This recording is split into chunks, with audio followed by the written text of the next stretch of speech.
About acquiring a Leica in 2026 for $150. Yes, you heard that right. There are some Leicas that actually go for really cheap. I don't know the reason why, but these cameras are fully working, and I have one right here, Leica R4. Now, if you guys are familiar with the R line, Leica doesn't make that line anymore, and they have amazing, amazing lenses. Now, this is a film camera, of course, and this one is in mint condition. I bought, and it's working. So I bought it on eBay for $150 with 30 days money back guarantee. And the reason why I bought this camera was, I'm like, let me see, probably, it's not a big deal. But whenever I see the camera and inspected it, it's actually fully working. And I wanted to get something of less value for the photos that we do here at Owlkrown.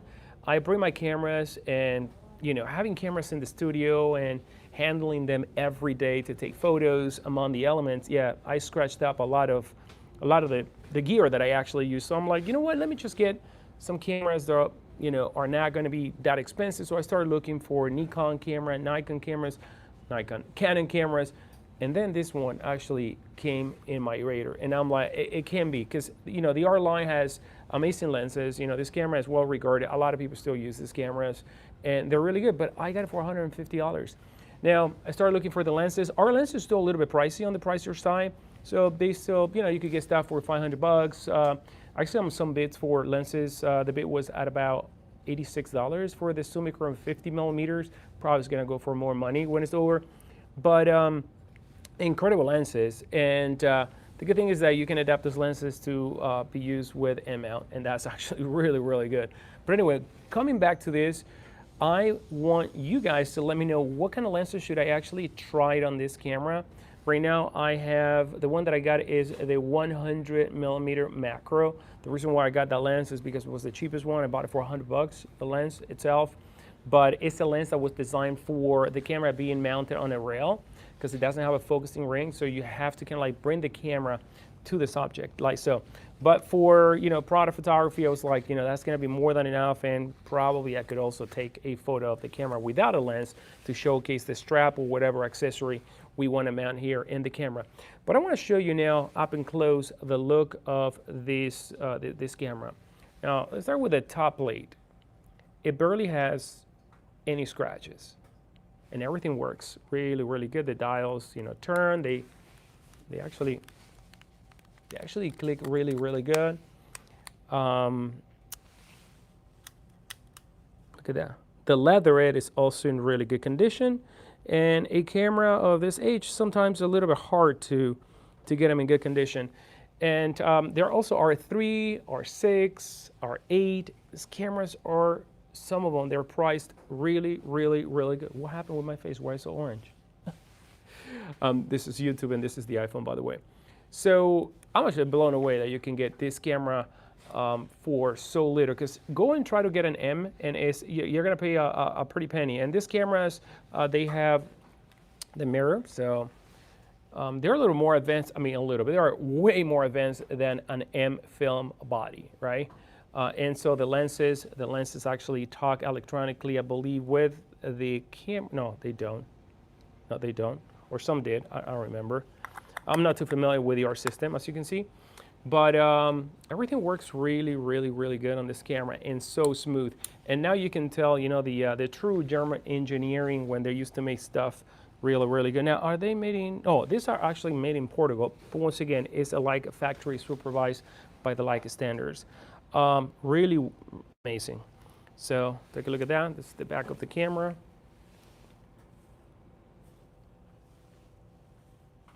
The bottom, I mean, not even scratches on the plate, bottom plate. That's very unusual. Actually incredible.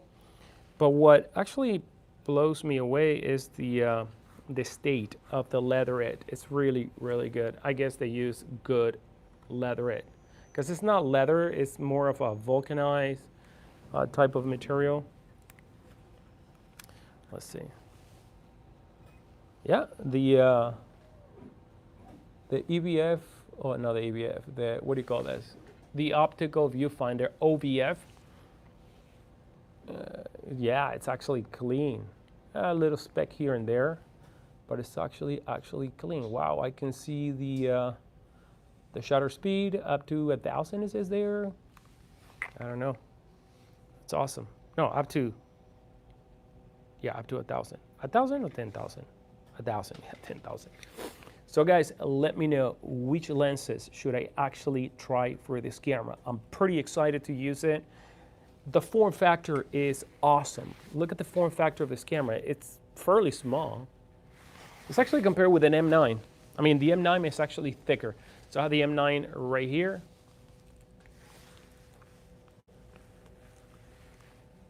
R4, of course, analog versus digital.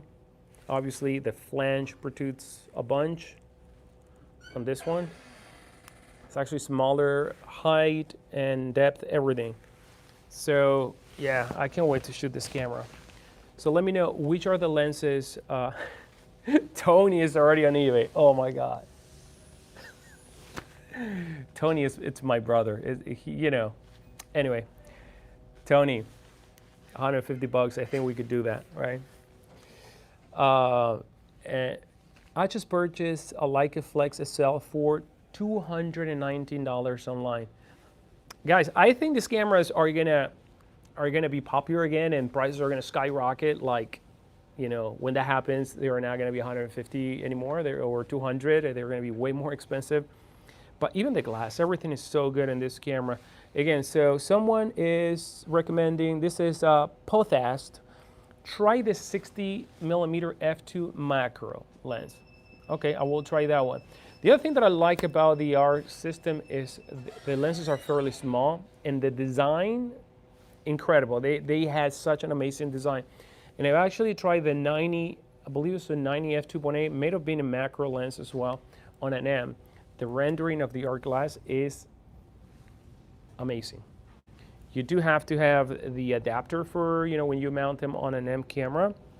But yeah, so I'm thinking about what kind of strap I'm gonna be putting on this camera. And I have a few here. So I think I'm gonna be rocking this one right here.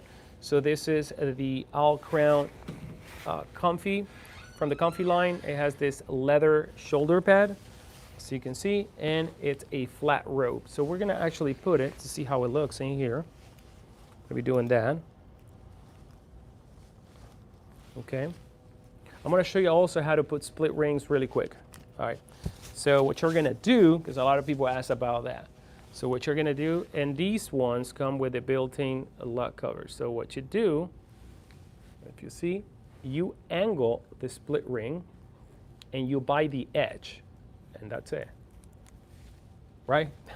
Probably faster than some of the famous quick release out there. But anyway, so here we go. This is the strap that I'm gonna have on this camera. I kind of like them long, 50 inches. I'm 6 foot tall. So, and this one's gonna give me comfort if I wanna lug a, you know, longer lens or heavier setup. Now the camera's actually really light. It's probably like an M6, the same weight. Yep, about that, maybe about an probably an M11 black paint is heavier. So really light as well. All right, so 60mm, I'm gonna check that one, 60 macro. Okay, Logan is recommending the 60 macro. That's actually also great focal length. 60 for portrait, studio, that'll be awesome. And Pothast, am I pronouncing Pothast? Pothast. Pothast says, and you can use them on the SL or the M. Our lenses for portrait are so beautiful. Yeah, the rendering, it's freaking amazing, amazing, amazing, amazing. So I also wanna see if I can get the Summicron 50. I mean, I'm familiar with the Summicron, and I actually like this 50 Summicron. The way it looks, it's awesome. So it's probably up to here in this camera. It's short, you know, it's very short. So it's gonna look really, really good. And I love the sound of the mirror and the shutter on these cameras. Really, really, really awesome. So guys, if you want to get a Leica, you are on a very, very tight budget. You shoot analog. Go check out some of the Rs. They are going for very, very little money. Even the R6, I saw an R6 for $260, something like that, but I wanted to save some money because Obviously, you know, I'm just gonna experiment with these bodies. It's not gonna be my main shooter, but who knows? I may fall in love with the art line, specifically because they actually take a battery. They have more electronic science going on, and you can see the depth of field, and you see what is in front of you rendered by the lens immediately through the optical viewfinder. So that's awesome. I'm pretty excited. So probably I'm going to do a video if I start shooting with this camera, and so on. So Logan says, our lenses are so slip-on, considering the care and quality of them. Yep, it's true. You know, they're so cheap, and when you convert them, they're amazing. I'm probably going to get a couple of them and shoot them digitally and, you know, report back, and also shoot some film with those. So now that I have an R4. All right, guys, thank you for watching this video. By the way, I actually just released a video last night about the 4 digital cameras that I use right now, mainly from Leica SL, M11, Q3, and Deluxe. Go right now. It's right here in the channel. Hope you like it. Thank you for the tips about the lenses. And if you're watching this video after this video live expired, comment below. Let me know which lens that I should try. Thank you. Subscribe to the channel, by the way, if you haven't subscribed. And why not follow Owlkrown on social media as well. Take care.